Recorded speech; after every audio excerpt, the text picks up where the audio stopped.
This is the message that the Lord gave to Israel through the prophet Malachi. I have always loved you, says the Lord. But you retort, really?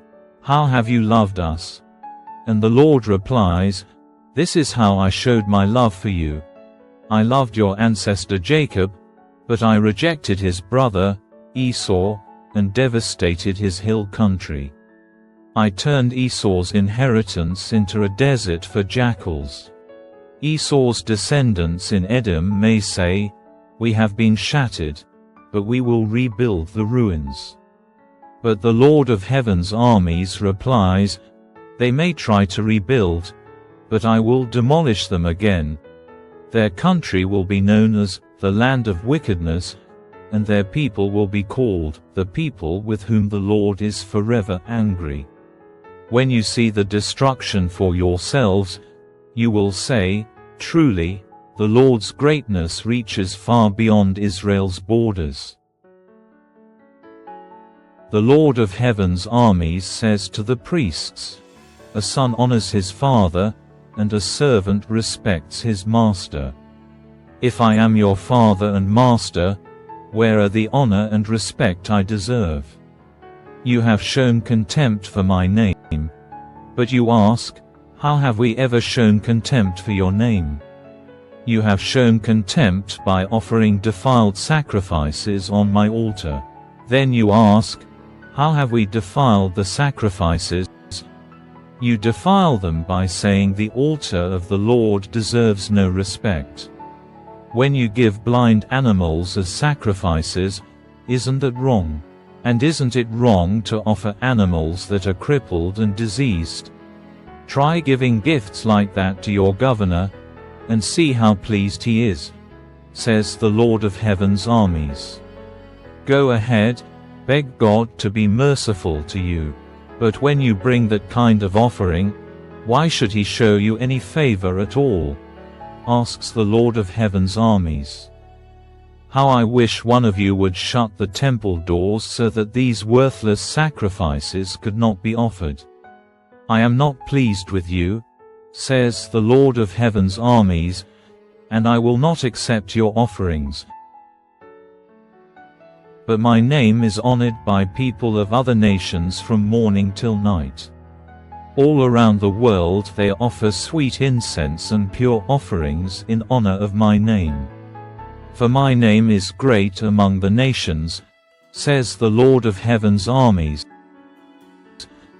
But you dishonor my name with your actions. By bringing contemptible food, you are saying it's all right to defile the Lord's table. You say, it's too hard to serve the Lord, and you turn up your noses at my commands, says the Lord of Heaven's armies. Think of it, animals that are stolen and crippled and sick are being presented as offerings. Should I accept from you such offerings as these? Asks the Lord. Cursed is the cheat who promises to give a fine ram from his flock, but then sacrifices a defective one to the Lord. For I am a great king, says the Lord of Heaven's armies, and my name is feared among the nations. Listen, you priests, this command is for you. Listen to me and make up your minds to honor my name, says the Lord of Heaven's armies, or I will bring a terrible curse against you. I will curse even the blessings you receive. Indeed, I have already cursed them, because you have not taken my warning to heart. I will punish your descendants and splatter your faces with the manure from your festival sacrifices, and I will throw you on the manure pile.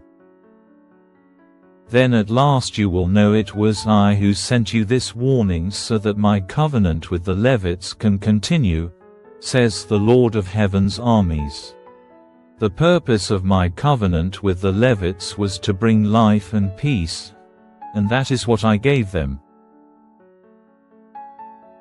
This required reverence from them, and they greatly revered me and stood in awe of my name. They passed on to the people the truth of the instructions they received from me. They did not lie or cheat. They walked with me, living good and righteous lives, and they turned many from lives of sin.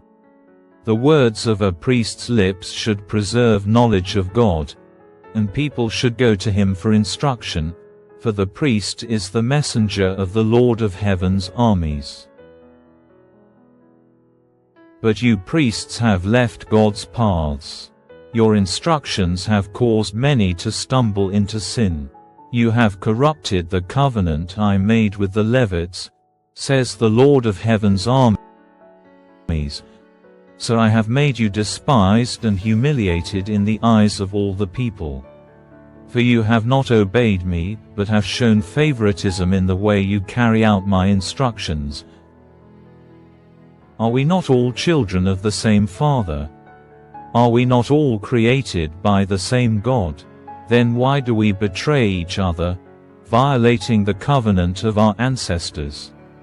Judah has been unfaithful, and a detestable thing has been done in Israel and in Jerusalem.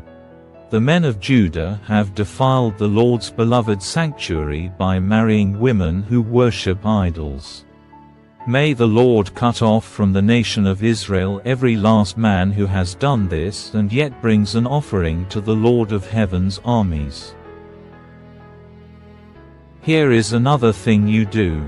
You cover the Lord's altar with tears, weeping and groaning because he pays no attention to your offerings and doesn't accept them with pleasure. You cry out, "Why doesn't the Lord accept my worship?" I'll tell you why. Because the Lord witnessed the vows you and your wife made when you were young. But you have been unfaithful to her, though she remained your faithful partner, the wife of your marriage vows. Didn't the Lord make you one with your wife? In body and spirit you are his. And what does he want? Godly children from your union. So guard your heart. Remain loyal to the wife of your youth. For I hate divorce, says the Lord, the God of Israel. To divorce your wife is to overwhelm her with cruelty, says the Lord of heaven's armies. So guard your heart.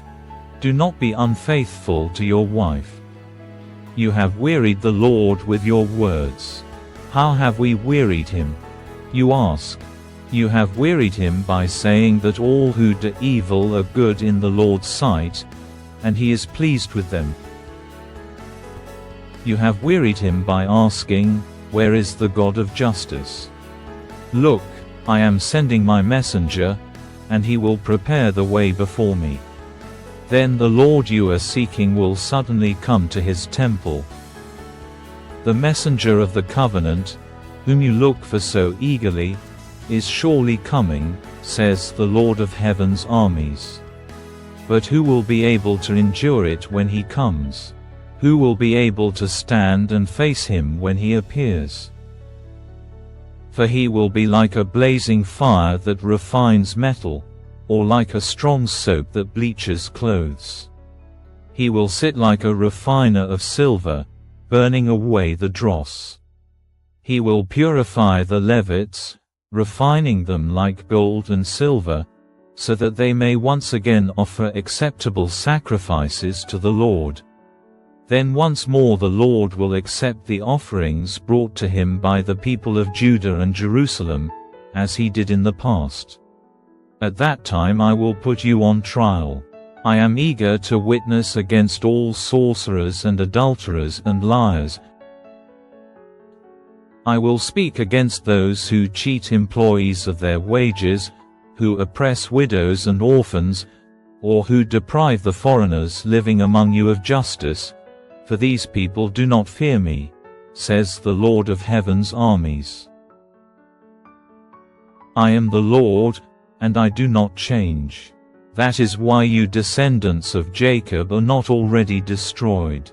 Ever since the days of your ancestors, you have scorned my decrees and failed to obey them. Now return to me, and I will return to you, says the Lord of heaven's armies. But you ask, how can we return when we have never gone away? Should people cheat God? Yet you have cheated me. But you ask, what do you mean? When did we ever cheat you? You have cheated me of the tithes and offerings due to me. You are under a curse, for your whole nation has been cheating me. Bring all the tithes into the storehouse so there will be enough food in my temple. If you do, says the Lord of heaven's armies, I will open the windows of heaven for you. I will pour out a blessing so great you won't have enough room to take it in. Try it, put me to the test. Your crops will be abundant, for I will guard them from insects and disease. Your grapes will not fall from the vine before they are ripe, says the Lord of heaven's armies. Then all nations will call you blessed, for your land will be such a delight, says the Lord of heaven's armies. You have said terrible things about me, says the Lord. But you say, what do you mean? What have we said against you? You have said, what's the use of serving God?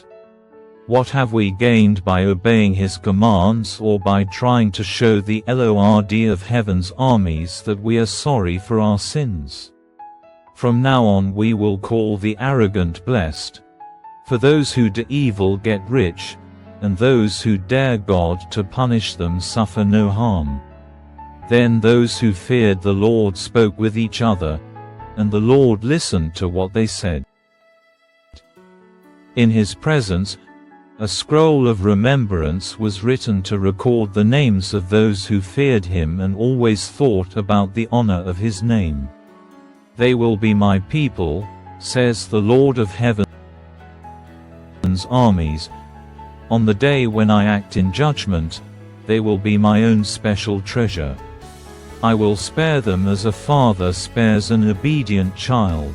Then you will again see the difference between the righteous and the wicked, between those who serve God and those who do not.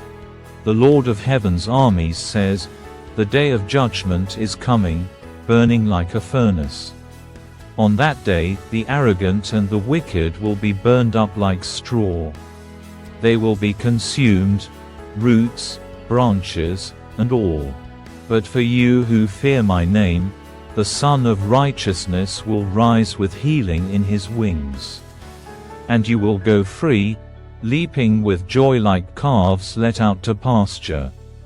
On the day when I act, you will tread upon the wicked as if they were dust under your feet, says the Lord of heaven's armies. Remember to obey the law of Moses, my servant, all the decrees and regulations that I gave him on Mount Sinai for all Israel. Look, I am sending you the prophet Elijah before the great and dreadful day of the Lord arrives. His preaching will turn the hearts of fathers to their children, and the hearts of children to their fathers. Otherwise I will come and strike the land with a curse.